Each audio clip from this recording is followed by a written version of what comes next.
नमस्कार दोस्तों, United Nations की 2021 की वर्ल्ड हैप्पीनेस रिपोर्ट ने बताया है कि इंडिया की रैंक हैप्पीनेस के मामले में अब 139 है आउट ऑफ 149 कंट्रीज। मतलब इंडिया दुनिया की 11th वर्स्ट कंट्री है हैप्पीनेस के मामले में।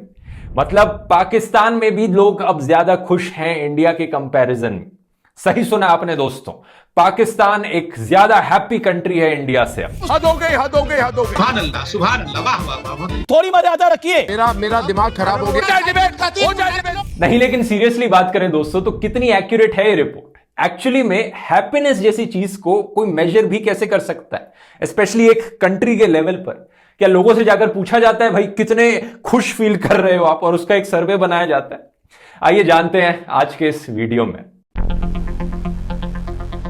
दुनिया भर में कई पॉलिटिशियंस और एक्सपर्ट्स मानते हैं दोस्तों कि देश में रहने वाले लोगों की हैप्पीनेस मेजर करना जीडीपी मेजर करने से भी ज्यादा इंपॉर्टेंट इंडिकेटर है, क्योंकि जीडीपी सिर्फ एक इकोनॉमिक इंडिकेटर है। ये आपको ये नहीं बताता कि देश में रहने वाले लोग कितने खुश हैं एक्चुअली में। और जीडीपी कई फालतू की चीजों से भी बढ़ सकता है, जैसे कि आपके घर के सामने वाली सड़क अगर हर साल टूटती है और उसे हर साल नया बनाया जाता है तो उससे जीडीपी काफी ज्यादा बढ़ेगा एज कंपेयर टू एक बार अच्छी सड़क बना दी और 10 साल तक वो सड़क चली। ऐसे ही देश जब किसी जंग पर जाएगा दूसरे देश के साथ तो हथियार बनाए जाएंगे, उसके लिए नई फैक्ट्रीज बनाई जाएंगी, उससे भी जीडीपी ज्यादा बढ़ सकता है। लेकिन एक देश के लिए वॉर पर जाना कोई अच्छी चीज नहीं है देश के लोगों के लिए। वैसे इस चीज को एक नाम भी दिया जाता है, ब्रोकन विंडो फैलेसी। आप एक खिड़की तोड़ते हैं और उस खिड़की को रिपेयर करने के लिए किसी को काम पर बुलाते हैं, उस काम वाले को एम्प्लॉयमेंट मिलती है, पैसे की सर्कुलेशन ज्यादा होती है तो उससे जीडीपी बढ़ेगा। ये ब्रोकन विंडो फैलेसी है, इससे एक्चुअली में देश को फायदा नहीं हो रहा है करने से। शायद यही रीजन है दोस्तों कि हमारे फॉर्मर प्रेसिडेंट प्रणब मुखर्जी ने भी कहा था कि happiness is no less important than GDP. अगला सवाल ये उठता है कि हैप्पीनेस को मेजर कैसे किया जाए। इसी के लिए दोस्तों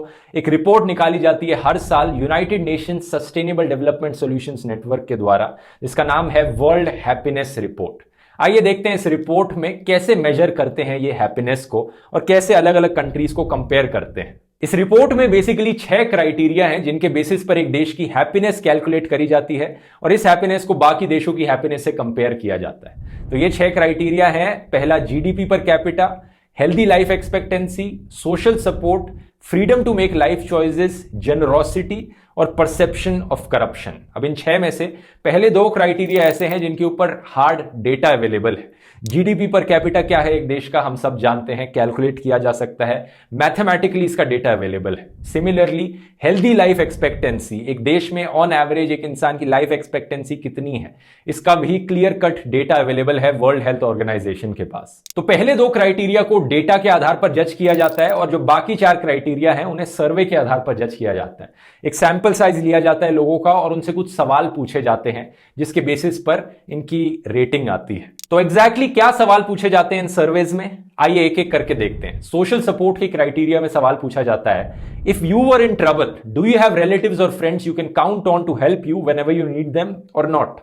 अगर आप किसी मुश्किल स्थिति में हैं, क्या आप अपने रिलेटिव्स पर, परिवार पर और अपने दोस्तों पर भरोसा कर सकते हैं कि वो आपकी मदद करेंगे जब आपको उनकी जरूरत होगी? और इसका जवाब आपको हां या ना में नहीं देना है, इसका जवाब आपको देना है 0 to 10 के स्केल में। 0 का मतलब है कि आप बिल्कुल भरोसा नहीं करते कि आपके फैमिली फ्रेंड्स आपकी मदद करेंगे, और 10 मतलब आप 100% भरोसा करते हैं जब आप मुश्किलों में होंगे तब आपके फैमिली फ्रेंड्स आपकी मदद करने आएंगे फॉर श्योर। इस 0 to 10 के स्केल को ये लोग कैंट्रिल लाइफ लैडर कहते हैं। 10 मतलब आपके लिए बेस्ट पॉसिबल लाइफ है, 0 मतलब आपके लिए वर्स्ट पॉसिबल लाइफ है। यही सवाल करीब 1000 से 3000 लोगों में पूछा जाता है एक देश में, जो कि इनका सैंपल साइज है 1000 से लेकर 3000 तक एक स्पेसिफिक कंट्री के लिए, और इन सर्वेस को कराया जाता है गैलप वर्ल्ड पोल एजेंसी के द्वारा। अगला क्राइटेरिया है freedom to make life choices. यहां पर सवाल पूछा जाता है, आर यू सैटिस्फाइड और dissatisfied with your freedom to choose what you do with your life.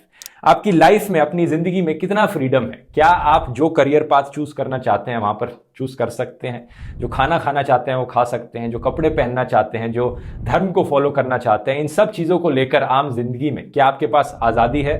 अगला जेनरोसिटी के क्राइटेरिया में सवाल है, have you donated money to a charity in the past month. पिछले 1 महीने में आपने किसी भी चैरिटी में पैसे डोनेट किए हैं?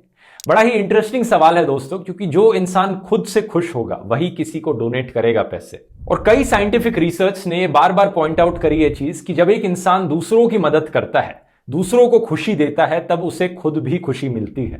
इसके बाद आखिरी क्राइटेरिया है करप्शन परसेप्शन को लेकर, और इसका सवाल काफी सीधा है, is corruption wide spread through out the government और नॉट? आपको क्या लगता है आपकी सरकार के अंदर और आपके बिजनेस के अंदर कितना करप्शन है? इस वाले क्राइटेरिया में 2 सवाल पूछे जाते हैं और दोनों की एवरेज ली जाती है। तो इस तरीके से बेसिकली हैप्पीनेस कैलकुलेट करी जाती है एक देश के लिए। 2 क्राइटेरिया ऐसे हैं जो डेटा पर आधारित हैं और 4 क्राइटेरिया ऐसे हैं जो लोगों से सवाल पूछकर सर्वे किए जाते हैं। हर क्राइटेरिया में एक स्कोर दिया जाता है कंट्री को, और इन सारे स्कोर्स की एवरेज निकालकर एक कंट्री का फाइनल स्कोर बनता है जो कि 0 से 8 के बीच में होता है। 8 हाईएस्ट स्कोर है और 0 लोएस्ट स्कोर है। यहां पर एक 7वां क्राइटेरिया भी है जिसे उन्होंने डिस्टोपिया करके डिफाइन किया है, लेकिन इसे समझने के लिए और मैथमेटिक्स की गहराई में जाना पड़ेगा। उतना अंदर जाने की जरूरत नहीं है, ये वीडियो बहुत लंबा खिंच जाएगा। 2021 की रिपोर्ट में हैप्पीएस्ट कंट्री बताई गई है फिनलैंड, जिसका स्कोर है 7.842, और लीस्ट हैप्पी कंट्री बताई गई है अफगानिस्तान, जिसका स्कोर इन्होंने कैलकुलेट किया है 2.523। इंडिया का स्कोर है 3.819, बहुत ही बेकार स्कोर है, जिसकी वजह से इंडिया की रैंक है 139 आउट ऑफ 149 कंट्रीज। और अगर आप पिछले कुछ सालों से कंपेयर करोगे तो इंडिया का स्कोर और इंडिया की रैंक दोनों ही बड़ी तेजी से नीचे जाते रहे हैं। 2015 में इंडिया की रैंक थी 117 आउट ऑफ 158 कंट्रीज, स्कोर था 4.565। 2016-17 में 122 आउट ऑफ 155 कंट्रीज और स्कोर था 4.315, थोड़ा सा और कम हुआ। 2018 में 133 आउट ऑफ 156 कंट्रीज, स्कोर 4.190। 2019 में 140 रैंक हो गई आउट ऑफ 156 कंट्रीज, और 2021 में ये रैंक और भी नीचे चली गई। तो 2015 के कंपैरिजन में स्कोर 4.565 से 3.819 तक नीचे गिर गया है। हैरानी की बात यह है कि सारी नेबरिंग कंट्रीज इंडिया से बेटर परफॉर्म करने लग रही हैं। पाकिस्तान की रैंक है 105, बांग्लादेश की 101, चाइना की 84 और नेपाल की 87। इसी हैप्पीनेस रिपोर्ट में कंपैरिजन भी दिया है कंट्रीज का कि 2005 से लेकर 2008 के बीच का जो टाइम था, उस टाइम को 2016 से लेकर 2018 के बीच के टाइम से कंपेयर करोगे तो कंट्रीज की हैप्पीनेस लेवल में क्या डिफरेंस आया है।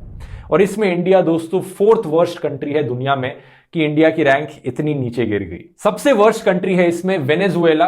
क्यों है आप समझ ही सकते हैं, जो इकोनॉमिक हालत हुई है वेनेजुएला की पिछले 10 सालों में। इसके बाद है सीरिया, वो भी आप समझ ही सकते हैं, और बोट्सवाना, और फिर आता है इंडिया। और इंडिया के एकदम बाद है येमेन, एक और ऐसी कंट्री जो वॉर से गुजर रही है। तो कुछ बहुत ही शॉकिंग चीजें बताती है ये रिपोर्ट। ऐसा क्यों है कि इंडिया की रैंक इतनी तेजी से नीचे गिरते जा रही है?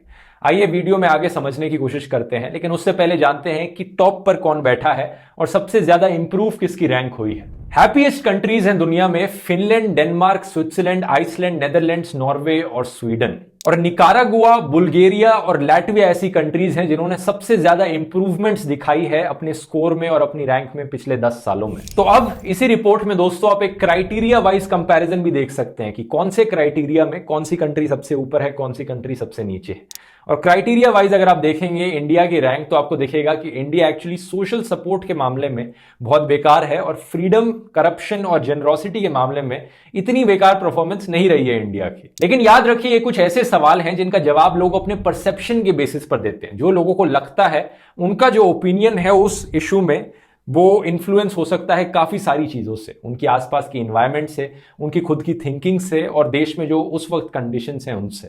अब जो 2 फैक्ट बेस्ड क्राइटेरियाज थे, एक जीडीपी पर कैपिटा और एक हेल्दी लाइफ एक्सपेक्टेंसी, इसमें जिन कंट्रीज की रैंक सबसे ऊपर है बड़ा ऑब्वियस है। जीडीपी पर कैपिटा में कतर और लक्समबर्ग जैसी कंट्रीज टॉप पर आती है, जिनके one of the highest GDP पर पर्सन है, वहां पर एक्सपेक्टेड है। हेल्दी लाइफ एक्सपेक्टेंसी में सिंगापुर जैसी कंट्रीज टॉप पर आती हैं, ये भी एक्सपेक्टेड है। लेकिन जो 4 सर्वे बेस्ड कैटेगरीज हैं, क्राइटेरियाज हैं, इनकी अगर आप इंडिविजुअल रैंकिंग देखोगे तो आप समझोगे कि मैं क्या कहना चाह रहा हूं। फॉर एग्जांपल जेनरोसिटी के क्राइटेरिया में म्यांमार देश टॉप पर आता है। अब क्या म्यांमार एक ऐसा देश है जहां पर सबसे ज्यादा लोग डोनेट करते हैं पैसा? डाउटफुल लगता है सुनने में। लेकिन क्या म्यांमार ऐसा देश है जहां पर लोग मानते हैं कि वो सबसे ज्यादा पैसा डोनेट करते हैं? ये हो सकता है। सिमिलरली परसेप्शन ऑफ करप्शन के क्राइटेरिया में जो वर्स्ट कंट्रीज हैं वो हैं बुल्गारिया और रोमानिया। ये 2 यूरोप में कंट्रीज हैं जहां पर मैं मानता हूं कि करप्शन काफी ज्यादा है। लेकिन क्या दुनिया भर से अगर कंपेयर करें तो बुल्गारिया और रोमानिया ऐसी कंट्रीज हैं जहां सबसे ज्यादा करप्शन है? क्या ये दुनिया की वर्स्ट करप्शन वाली कंट्रीज हैं? मैं इसमें यकीन नहीं करूंगा कोई ऐसा कहेगा तो। लेकिन रोमानिया और बुल्गारिया में रहने वाले लोगों से अगर पूछा जाए तो वहां रहने वाले लोग जब अपने आप को बाकी वेस्टर्न यूरोपियन कंट्रीज से कंपेयर करते हैं जो हाईली डेवलप्ड कंट्रीज हैं, तो वहां रहने वाले लोगों के ओपिनियन में वहां पर बहुत ज्यादा करप्शन है। सिमिलरली जब इंडिया को सोशल सपोर्ट के सवाल में one of the worst ranks मिली है, तो क्या इसका मतलब यह हुआ कि इंडिया की ऐसी कंट्री है जहां लोग अपने परिवार का, अपने दोस्तों का बिल्कुल ही ख्याल नहीं रखते? मैं नहीं मानता इस चीज को। लोगों ने इस सवाल का जवाब देते वक्त शायद अपने आप को एक आइडियल से कंपेयर किया कि वो जितना एक्सपेक्ट करते हैं उतनी मदद शायद उन्हें नहीं मिलती, इसलिए स्कोर यहां पर कम देना चाहिए। या फिर बाकी जो आसपास की पड़ोसी कंट्रीज हैं वहां पर उन्हें लगता है कि उस ज्यादा मदद करते हैं, इंडिया में लोग इतना भाईचारा नहीं रखते, फैमिलीज एक दूसरे की मदद नहीं करती, तो लोगों ने ऐसी रेटिंग दी। और यही लॉजिक दूसरी तरफ से भी एप्लीकेबल है। अगर इंडिया की रैंक फ्रीडम के मामले में काफी अच्छी है तो ये लोगों को लगता है कि उनके पास रिलेटिवली ज्यादा फ्रीडम है, क्योंकि शायद उससे ज्यादा फ्रीडम उन्होंने कभी देखा नहीं है। इसलिए लोग अपनी जिंदगी के लिए एक अच्छा स्कोर दे देते हैं और करप्शन में एक अच्छा स्कोर दे देते हैं। लेकिन शायद अगर इंडिया की नेबरिंग कंट्री एक हाईली डेवलप्ड कंट्री होती तो इंडिया का स्कोर और भी कम होता है इन चीजों में। तो ये कुछ मेरी राय में दोस्तों इस रिपोर्ट की लिमिटेशंस हैं। बाकी जो और रिपोर्ट्स हैं, जैसे कि फ्रीडम हाउस वाली रिपोर्ट जिस पर मैंने वीडियो भी बनाया था, मैं उन रिपोर्ट्स को इस रिपोर्ट के कंपैरिजन में ज्यादा एक्यूरेट कहूंगा, क्योंकि वो हार्ड डेटा और फैक्ट्स पर आधारित है और ये लोगों की सब्जेक्टिव हैप्पीनेस पर आधारित है, लोगों से पूछा जाता है, लोगों की परसेप्शन पर आधारित है। लेकिन इसका मतलब ये नहीं है कि ये रिपोर्ट कंप्लीटली यूजलेस है। मैं कहूंगा इस रिपोर्ट को सही सेंस में इस्तेमाल करना चाहिए, लोगों की हैप्पीनेस को सब्जेक्टिव तरीके से ही देखना चाहिए। और शायद इस रिपोर्ट का one of the best use case ये है कि हम इस रिपोर्ट में हैप्पीनेस का जो नंबर आया है, स्कोर आया है, उसे अपने ही पुराने स्कोर से कंपेयर करें। क्योंकि जब एक कंट्री का स्कोर खुद ही से ही कंपेयर किया जाए तब बाकी जो वेरिएबल फैक्टर्स हैं वो सेम रहते हैं। और इस चीज में साफ दिखता है कि इंडिया का स्कोर पिछले कुछ सालों से नीचे जाया जा रहा है। इसका मतलब यह है कि इंडिया में अब लोगों को लगता है कि करप्शन ज्यादा बढ़ रही है, लोग उतने जेनरस नहीं रहे आज के दिन, लोगों के पास उतनी फ्रीडम नहीं है जितनी पहले होती थी। ये कुछ सवाल हैं गौर करने वाले। वैसे हैप्पीनेस को मेजर करने के लिए दोस्तों वर्ल्ड हैप्पीनेस रिपोर्ट कोई इकलौता इंडिकेटर नहीं है। इस हैप्पीनेस को मेजर करने की शुरुआत करी थी भूटान ने 1972 में। भूटान के किंग ने फेमसली कहा था कि gross national happiness is more important than gross domestic product. इसी रीजन से 2008 में भूटान ने हैप्पीनेस के गोल को अपने कॉन्स्टिट्यूशन में भी ऐड कर दिया था। वैसे भूटान ने ना सिर्फ यूनाइटेड नेशंस को इंस्पायर किया बल्कि अपने दिल्ली में भी, जब दिल्ली सरकार ने दिल्ली सरकारी स्कूलों में हैप्पीनेस करिकुलम को स्टार्ट किया, इसका क्रेडिट भी उन्होंने भूटान को ही दिया। वैसे इस पर भी मैंने एक वीडियो बनाया है, अगर आपने नहीं देखा है डिस्क्रिप्शन में लिंक डाल दूंगा। उम्मीद करता हूं दोस्तों आपको वीडियो इंफॉर्मेटिव लगा हो। तो मिलते हैं अगले वीडियो में दोस्तों, बहुत बहुत धन्यवाद।